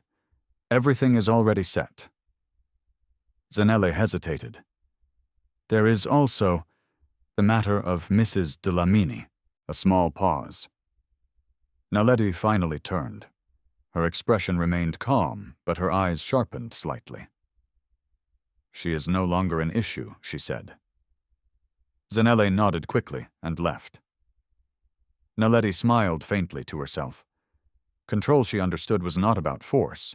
It was about repetition, about normalizing absence until presence felt like interference. And Thobeka in Naledi's mind had already been removed from the equation, not physically alone, but structurally erased. What Naledi did not know was that equations can be rewritten. At Or Tambo, the jets landed one after another. When the doors opened, the air changed instantly. Mandla stepped out first, then Themba, then Vusi Cabello and Lunga, 5 men, dressed simply, but carrying presence that did not require decoration. A driver approached them immediately, instructed in advance. He held a tablet, but his hands were slightly tense. "Mr. Dlamini?" he asked. Mandla nodded once. "Let's go. No delay, no ceremony." They moved as a unit into the vehicle waiting for them. Inside, Vusi already had Sibusiso Dlamini's corporate profile, open cross-checking real-time financial activity. Cabello was reviewing property records linked to the mansion. Lunga tracked recent security logs. Themba stared forward, his patience visibly stretched thin. Mandla watched the road. "Location," he asked. Vusi responded immediately. "Johannesburg North. High-value residential zone. Gated estate," Good Mandla said. "We don't enter loud. We enter correct." Themba muttered under his breath. "If she's hurt," Mandla cut him off. "Then we make sure she never has to survive this kind of silence again." The car moved through the city. Traffic parted in subtle ways, not because people recognized them, but because something about their convoy felt different enough to be noticed without being understood. Back at the mansion, preparations for the evening continued. Naledi had changed into a second outfit, now this one more formal. She moved through the space with increasing confidence, occasionally correcting staff, adjusting arrangements, and speaking as though she had always belonged. Sibusiso returned briefly in the afternoon. He looked tired. Not physically exhausted, but mentally divided. He found Naledi in the study. "We should finalize the guest list," he said. "It's done," she replied without looking up. He paused. Did Thobeka leave quietly? Naledi's pen stopped for half a second. "Yes." Sibusiso exhaled. A strange mix of relief and discomfort crossed his face. "She didn't make a scene," No, Naledi said calmly. "She understood." Sibusiso nodded slowly, as if convincing himself that this was the correct outcome. "Good," he said. But the word did not sound like peace. It sounded like avoidance. He left again shortly after. Naledi watched him go, and for a brief moment something flickered behind her composure. Not doubt, not guilt, but calculation. Because even she knew silence from a woman like Thobeka did not always mean defeat. Sometimes it meant preparation. Evening approached. Guests began arriving at the mansion for the corporate gathering Naledi had arranged. The atmosphere was polished, controlled. Music played softly in the background. Conversations flowed with practiced ease. Naledi stood at the center of it all, exactly where she wanted to be. Zanele leaned in slightly. "Everything is ready, ma'am." Naledi smiled. "Perfect." Then a shift. Not inside the house. Outside. At first it was subtle. A distant sound. A low vibration in the air. Some guests paused mid-conversation, unsure why their attention had been drawn upward. Then someone pointed. Through the glass doors visible beyond the estate grounds, something approached the sky above Johannesburg. A jet. But not alone. Another followed, then another. 3 aircraft moving in coordinated formation. The sound grew louder, deeper, unignorable. Conversation inside the mansion began to fade. Heads turned, phones lowered. Even Naledi's smile faded slightly as she looked toward the windows. "What is that?" someone whispered. No one answered, because no one knew. The jets descended slowly toward a designated landing zone nearby, their presence shaking the ground in a way that could not be ignored. Inside the mansion, tension shifted instantly. Not fear, not yet, but uncertainty. Naledi stepped forward slightly, her confidence tightening. This must be some corporate arrival, she said, though her voice carried less certainty than before. But outside, the truth was arriving. And it was not corporate. It was personal. The jets landed, engines roaring, dust rising, then silence. And from that silence, movement. 5 doors opened. 5 men stepped out. And everything in Johannesburg North changed direction. The silence that followed the landing was not empty. It was heavy, like the air itself had been forced to stop moving. Inside the mansion, Naledi stood frozen for only a second, but it was enough for her to realize something fundamental had shifted. This was no longer a gathering she controlled, not even close. Through the glass doors, she could see movement outside the gates. Guards shifting uneasily, staff exchanging uncertain looks, guests whispering in confusion. Sibusiso, who had just returned again to the property, stepped into the living room and immediately sensed it. "What's happening?" he asked. No one answered him directly, because no one knew the full answer yet. Outside, Mandla stepped forward first. The gates had not been opened for them. They did not wait for permission. Vusi checked something on his device briefly, then nodded once. "Security system is local. Easy override if needed." Cabello shook his head slightly. "No need. Look." He pointed. A security guard near the gate had already stepped aside, not because he was ordered to, but because something in the presence of the 5 men made resistance feel pointless. The gates opened, slowly, almost respectfully. Themba exhaled sharply. "Let's go." They walked in, not rushing, not hesitating, just moving forward with the certainty of people who had already decided what the outcome would be. Inside the mansion, Naledi turned toward the entrance just as the first footsteps echoed in the corridor. Her smile returned. But this time, it was less confident, more defensive. Sibusiso appeared beside her. "What is this?" he asked again, louder this time. Naledi straightened her posture. "Stay calm," she said quickly. "It's probably investors or partners. I didn't approve this, but—" She stopped speaking, because the first brother entered. Mandla. He stopped just inside the doorway, and looked directly at Sibusiso. Not Naledi, not the guests, only Sibusiso. For a moment, no one spoke. The room had too many eyes, too many breaths held in place. Then Themba stepped in behind him, then Vusi, then Cabello, then Lunga. 5 men, filling the space without needing to raise their voices. Sibusiso frowned. "Who are you?" he asked. Mandla did not answer immediately. Instead, he looked past him, scanning, assessing. Then his eyes landed on Naledi, and something in his expression hardened. "Where is my sister?" he asked calmly.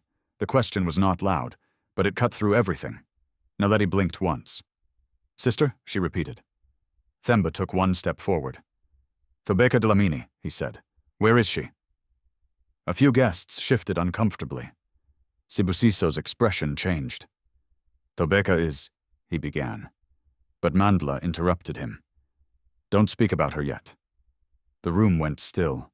That sentence alone carried weight, because it was not anger. It was control. Vusi stepped forward slightly, eyes scanning Sibusiso now. "She left this house," he said calmly. "Pregnant, alone. No explanation that justifies what we were told happened." Sibusiso's face tightened. "I didn't," Themba snapped. "You didn't," what his voice rose for the first time. "Stop it," Mandla said sharply. Themba stopped, but his jaw remained clenched. Cabello spoke quietly. "We are not here for assumptions. We are here for truth." Naledi finally stepped forward. Her confidence returned in fragments.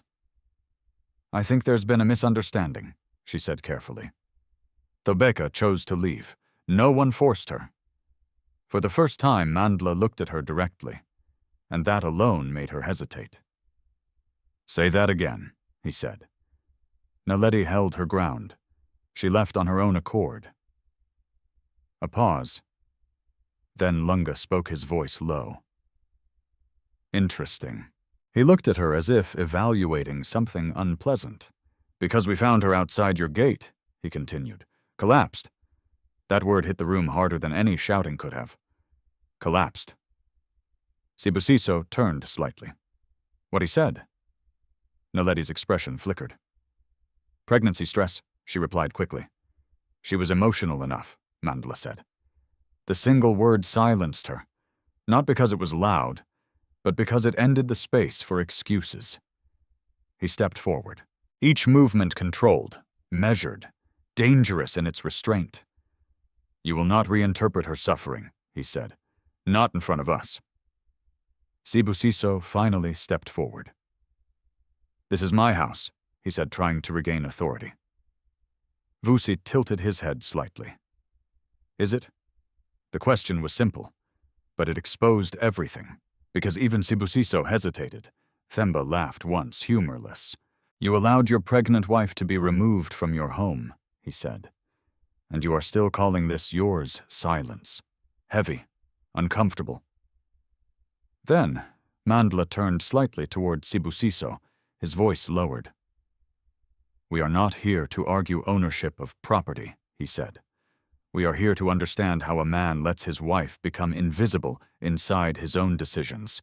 Sibusiso's jaw tightened. "I didn't know it would go that far," he said. That was the first crack. Not denial, but distance. Cabello spoke softly. "That sentence is why we are here. Because it explained everything. Not malice, not calculation, but weakness. Repeated weakness." Naledi stepped in again. "This is being exaggerated," she said. "There were business pressures restructuring." Themba moved instantly toward her. "Do not speak her name like she is a line item," he said sharply. Naledi froze. For the first time, she looked uncertain. Vusi stepped between them slightly, not aggressive, but intentional. "Where is she now?" he asked Sibusiso again. This time Sibusiso answered slower. "She left." Mandla watched him. Where did she go after that silence? That silence answered louder than words.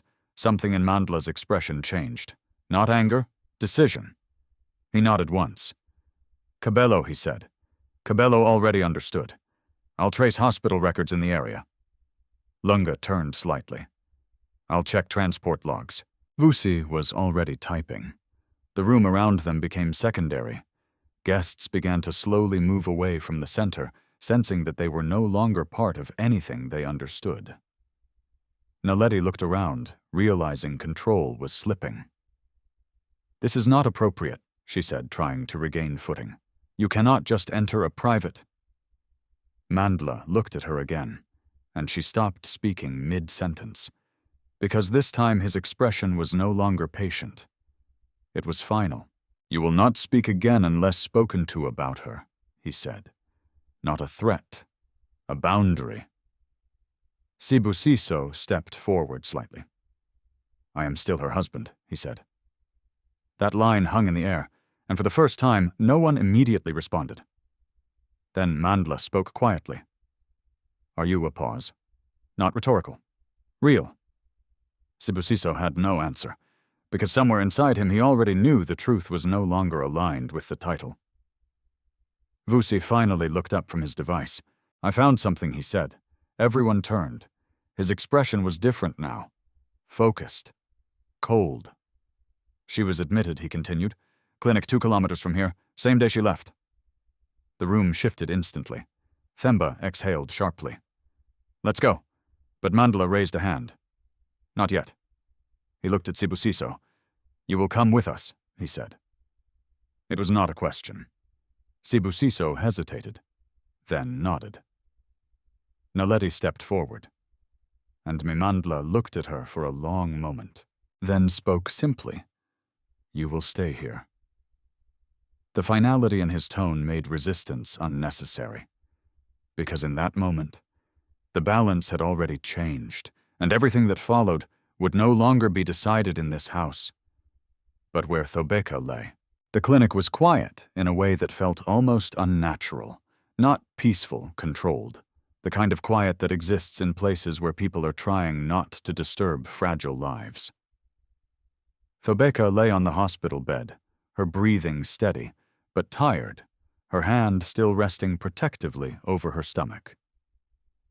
The baby's heartbeat had been checked twice already that morning, each time reassuring the doctors that despite everything, the child was still strong. But Thobeka herself was not the same. Her body had survived the fall outside the gate, the stress, the exhaustion, the emotional shock, but survival was not the same as recovery, and she knew it. Mama Dineo had stayed with her briefly before stepping out to give her space. Jabu had been sitting near the window quietly keeping watch without making her feel watched. There was no pressure here, no performance, no silent judgment behind expensive walls, just people, real people. Then the door opened, not slowly, not carefully, but with purpose. Mandla stepped in first. He stopped immediately when he saw her. For a brief moment, everything else disappeared from him. The clinic, the noise outside, even the anger he had carried from the mansion. All of it collapsed into one sight. His sister. He walked forward slowly. Thobeka turned her head slightly. And when she saw him, something inside her finally broke in a different way. Not from pain, but from relief. Mandla, she whispered. That was all it took. He reached her bedside and placed a hand gently on her shoulder. You're safe now, he said quietly. Behind him, Themba entered next. His expression shifted instantly the moment he saw her condition. The anger he had been holding since the mansion didn't explode outward. It sank deeper, turning heavier. Vusi followed, eyes already scanning monitors, charts, anything that explained what had happened. Cabello stepped in last, silently assessing the room, the environment, the safety of every detail. Lunga entered after them, and the moment he saw Thobeka, he had to turn his face away for a second, because seeing her like this was worse than anything he had imagined. Sibusiso entered after them, and froze. He had expected many things, arguments, accusations, anger, but not this. Not Thobeka, lying in a hospital bed looking smaller than he remembered, not because she had changed in size, but because she had been carrying too much for too long. His mouth opened slightly, but no words came, because for the first time there was nothing he could say that would not sound insufficient. Thobeka looked at him, not with hatred, not with pleading, just clarity, and that clarity hurt more than anger ever could. Mandla broke the silence first. She collapsed outside your gate, he said. Not loudly, not emotionally, just fact. Sibusiso swallowed. I didn't know she was that unwell, he said quietly. Themba turned instantly. That sentence again, he said bitterly. Always after it's too late. Vusi stepped forward slightly. You didn't know, he repeated calmly, or you didn't look. Sibusiso said nothing, because both answers were dangerous. Cabello spoke softly. Let's focus on her condition first. A nurse entered briefly, checking vitals, adjusting medication, speaking in calm medical tones. The brothers listened carefully, absorbing every detail. The baby was stable. Thobeka's condition required rest, reduced stress, and emotional stability. Emotional stability. The phrase lingered, because it was the one thing she had been denied for months. When the nurse left, silence returned, and this time it was heavier. Thobeka finally spoke. Her voice was soft, but steady. I didn't want you to see me like this. Themba shook his head immediately. No, he said. You don't get to decide that anymore. She looked at him, and for a moment a faint, tired smile appeared, then faded. Mandla sat beside her again. Tell us everything, he said gently, not demand, invitation. And so she did, slowly, carefully. She spoke about the distance, the silence, Naledi. the gradual loss of space inside her own home. She did not exaggerate. She did not dramatize. She simply told the truth as she had lived it. Each sentence landed differently in the room. Themba's jaw tightened more with every word. Vusi grew quieter, more analytical. Cabello's expression hardened, not with anger, but precision. Lunga's hands clenched into fists. And Sibusiso stood still, because hearing it from her voice made it irreversible. When she finished, no one spoke immediately. The room felt suspended. Then Mandla turned slowly toward Sibusiso. "You heard her," he said. Sibusiso nodded slightly. "Yes." Themba stepped forward again. "And what do you have to say?" Sibusiso hesitated, then spoke. "I failed her." The words were simple, but they carried weight. Not enough weight, but honesty. Vusi studied him carefully. "Failure is not a moment," he said. "It is a pattern." Sibusiso looked down. "I didn't protect her," he admitted. Cabello added quietly. "And you allowed someone else to replace her space while she was still inside it." That sentence hit differently, because it was precise, correct, undeniable. Lunga finally spoke, voice low. "She was carrying your child while being pushed out of her own life." Silence. Again. Then Mandla stood. "This is no longer about emotion," he said. "It is about consequences." Sibusiso looked up. "What does that mean?" Mandla held his gaze. "It means you will no longer make decisions alone." Themba frowned. Brother Mandla raised a hand slightly. "This is not punishment," he said. "It is protection, for her, for the child, and from further damage." Sibusiso didn't argue, because part of him understood. Even if it hurt, even if it was humiliating, it was necessary. Thobeka listened quietly to all of it. Then she spoke again, not loudly, but clearly. "I don't want revenge," she said. All eyes turned to her. "I just want peace." Her words softened the room in a way nothing else had. Even Themba paused. Mandla nodded slowly. "Then that is what we will ensure." But Thobeka added something else. "I don't want to go back there. No mansion, no environment that had broken her, no place where her presence had to be defended." Sibusiso looked up immediately.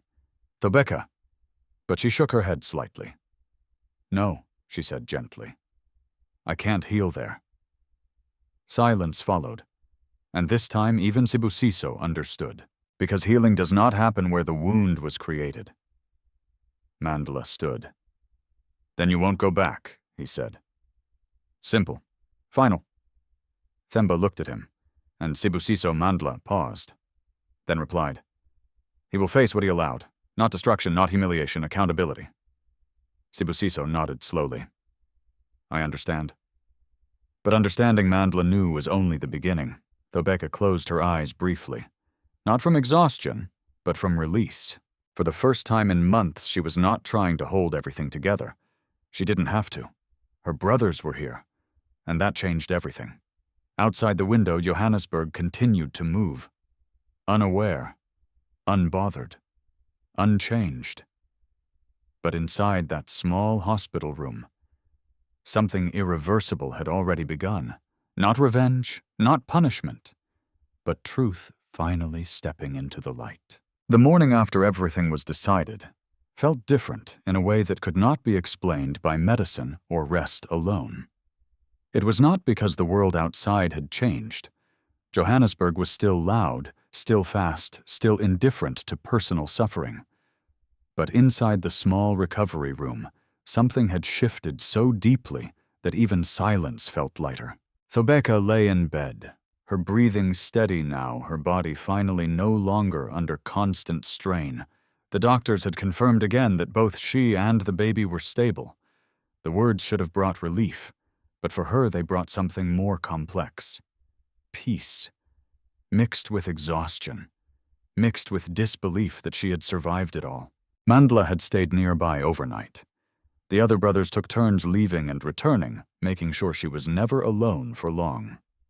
Sibusiso had remained in the background, present but no longer central to anything that involved her recovery. That alone was a change. Not punishment, not rejection, adjustment. When Thobeka opened her eyes that morning, she found Lunga sitting quietly near the window, reading something on his phone. Kabelo was arranging a small table with food. Vusi was on a call, speaking in low, controlled tones about legal restructuring. Themba stood near the door, arms crossed, watching everything, like a guard who refused to relax even for a second. And Mandla was sitting beside her, waiting for her to wake up. She blinked softly. "You all stayed?" she asked. Themba scoffed lightly. "Where else would we be?" A faint, tired smile touched her lips. For a moment, the heaviness inside her chest loosened. Then reality returned. Because healing does not erase consequences, it only clarifies them. Later that day, Sibusiso arrived alone. No Naledi, no staff behind him. Just him. He stopped at the doorway before entering fully, not because he was unwelcome, but because he no longer knew how to enter a space where he was not in control. Thobeka saw him first, and for the first time there was no emotional shock in her expression. Only calm recognition. He walked in slowly. "I came to see you," he said quietly. Thobeka nodded once. "I know." Silence followed. "Not uncomfortable, just real?" Sibusiso looked at her for a long moment. "You're better," he said. "Yes," she replied. Another pause. Then he added more carefully, "I don't expect anything from you anymore." That sentence carried weight, because it was the first time he had said something without trying to manage the outcome. Thobeka studied him. Not with anger, not with softness, but understanding. "You lost control of everything before you realized it," she said gently. He nodded. "I know." Themba shifted slightly near the door, but Mandla raised a hand subtly to keep him still, because this moment was not for interruption. Sibusiso took a breath. "I made decisions I cannot undo," he said. Thobeka listened. "And I allowed people into our space who should never have had that power," he continued. "I kept choosing silence when I should have spoken.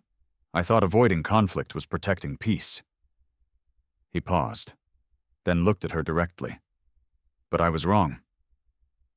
The room stayed still. Even the brothers did not interrupt. Sibusiso continued. "I'm not here to ask you to come back," he said. "I know that would not be right. I'm here to accept what I broke." Thobeka's eyes softened slightly, but she did not respond immediately. Because acceptance is not the same as repair. Finally, she spoke. "I forgave you," she said quietly. Sibusiso blinked, but before relief could form, she added, "But I did not return." That distinction settled between them like truth finally spoken without confusion. Sibusiso nodded slowly. "I understand." And this time, he meant it, not as a negotiation, but as acknowledgement. Mandla stood. "This conversation is finished," he said calmly. No one argued. Because it was. Sibusiso looked at Thobeka one last time. "I hope you find peace," he said. "I already am," she replied. And for the first time it was true. He left quietly. No scene, no resistance. Just an ending. Days passed, then weeks. Thobeka moved to a quieter place arranged by her brothers somewhere away from the mansion, away from memory, away from pressure. Not luxury, not isolation, just stability. Mama Dineo visited often. Jabu checked in regularly, sometimes bringing small things for the baby. Life slowly began to rebuild itself, not as it was before, but as something new. One morning, Thobeka stood by the window of her new room, watching the sunrise spread across Johannesburg. The baby kicked gently. She placed her hand over her stomach and smiled. Not because everything had been easy, but because she had survived what was meant to break her. Behind her, Mandla spoke softly. He named his company Restructuring Team after what happened, he said. Thobeka turned slightly. What do you mean? Mandla shrugged. He's trying to fix what he built. She nodded slowly. That's his journey now. And yours? He asked. Thobeka looked out the window again. Her voice was calm. My journey is here. Not revenge, not returning, not reclaiming what was lost, but building something that no longer depended on someone else's choices. Months later, when her son was born, the room was full, but not crowded. Her brothers were there. Mama Dineo was there.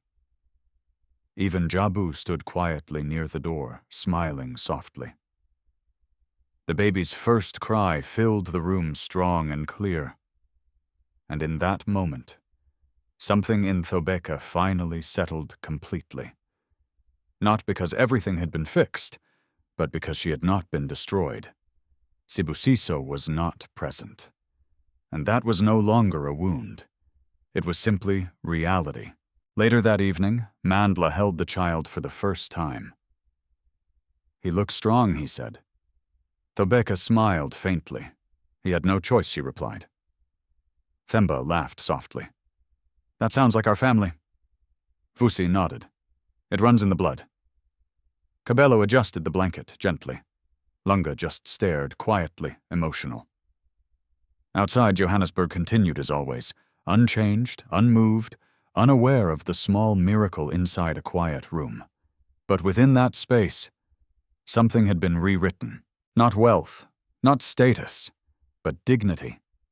And that, in the end, was what survived everything. As the night settled, Thobeka looked at her son sleeping peacefully in her arms. She whispered softly, "You will never learn silence the way I did." And for the first time in a long time, silence did not feel like pain. It felt like peace. Sometimes the deepest wounds are not caused by what people do loudly, but by what they refuse to do quietly. Thobeka's story is a reminder that silence in the face of disrespect is not peace. It slowly becomes permission. She entered marriage with love, hope, and patience, believing that understanding could heal distance and that time could fix what was breaking. But she learned something painful: love cannot survive where responsibility is constantly avoided. When a person stops protecting what they promised to protect, the relationship does not end in a single moment. It dissolves slowly through unanswered calls, unspoken truths, and the gradual acceptance of the unacceptable. Yet her journey is not only about pain, it is also about awakening. True strength is not staying where you are continuously broken. It is recognizing when endurance has turned into self-abandonment and choosing yourself before everything inside you is erased. Thobeka did not win by fighting louder. She won by finally stepping out of a space that no longer honored her dignity. And in doing so, she showed that walking away can sometimes be the most powerful form of self-respect. The presence of her brothers also reveals another truth: no one is meant to carry suffering alone. Life becomes heavier when pain is hidden out of fear, pride, or loyalty to what is already lost. But healing begins the moment support is allowed back in. Real family, real love does not arrive to judge your breaking point. It arrives to help you rebuild from it. In the end, justice is not always about punishment. Sometimes it is about restoration, restoring a woman's voice, her dignity, her future, and her belief that she still deserves peace after everything she survived. If this story touched you, share your thoughts in the comments. Where are you watching from? And what part of Thobeka's journey stayed with you the most? Don't forget to subscribe to the channel for more emotional stories about love, struggle, betrayal, and healing that reflect real human strength and hope.